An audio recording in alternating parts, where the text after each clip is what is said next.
ప్రతి ఒక్కడు రాజకీయాల్లో సీఎం సీట్లోకి రాగానే ఏదో పైనుంచి దిగి వచ్చినట్టు లేకపోతే దైవాంశ సంభూతులు అన్నట్టు ఓవర్ యాక్షన్ మొదలు పెడతారనమాట. అది ఎవడైనా సరే, ఏ పార్టీ అయినా సరే. నిన్న తెలంగాణ సీఎం రేవంత్ రెడ్డి మాట్లాడతా ఈ ట్రాఫిక్ చలానాల గురించి, బండి కొన్నప్పుడే బండి రిజిస్ట్రేషన్కి వచ్చినప్పుడు బ్యాంక్ అకౌంట్ యాడ్ చేయాలంట. ఇక్కడ రోడ్లు చక్కగా లేవు. ప్రతి ఒక్కడేదో సీఎం అయిన ప్రతి ఒక్కడు సీఎం అయినోడు పిఎం అయినోడల్లా ఇదేదో పెద్ద చైనా అయినట్టు లేకపోతే ఇంకా ఏదో దుబాయ్ అయినట్టు అక్కడున్న రూల్స్ మొత్తం అమలు చేయాలని చూస్తారు. మరి అదే రకంగా అక్కడున్న రోడ్లలాగా అక్కడున్న క్రమశిక్షణ లాగా అలా తయారు చేయాలని చెప్పి చూడరు. ఇలా రాజకీయ పలుకుబడిని ఉపయోగించి వీళ్ళ వాళ్ళకి మాత్రం న్యాయాలు చేసుకుంటారు.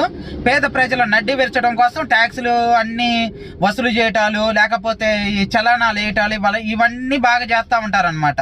ప్రతి ఒక్క చెత్త ఎదవకి సీఎం అవ్వటంతో ఏదో పెద్ద పై నుంచి దిగి వచ్చినట్టు ఫీల్ అవుతారు. ఫస్ట్ రోడ్లు ఏంట్రా, ట్రాఫిక్ చలానాలు కాదు.